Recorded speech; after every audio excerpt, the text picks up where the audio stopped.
কাৰ্ডম মই Dipanita Deka আপোনালোকক জনাবলৈ পাই সুখী হৈছো যে মই আহি আছো কাৰ্বি কালচাৰেল সোসাইটি আয়োজন কৰা 51তম কাৰ্বি ইউথ ফেষ্টিভেললৈ অহা 18 ফেব্ৰুৱাৰী তাৰিখে স্থান হৈছে কাৰ্বি পিপলছ হল কাৰালাংছু ডিফু গতিকে আপোনালোক সকলো আহিব আমি একেলগে সকলোৱে কাৰ্বি ট্ৰেডিশনেল ফুড এনজয় কৰিম গান গাম ফূৰ্তি কৰিম গতিকে সকলোৰ সহায় সহযোগিতা আৰু উপস্থিতি আন্তৰিকতাৰে কামনা কৰিলো ধন্যবাদ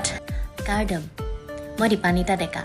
আপোনালোকক জনাবলৈ পাই সুখী হৈছো যে মই আহি আছো কাৰ্বি কালচাৰেল সোসাইটি আয়োজন কৰা 51তম কাৰ্বি ইউথ ফেষ্টিভেললৈ অহা 18 ফেব্ৰুৱাৰী তাৰিখে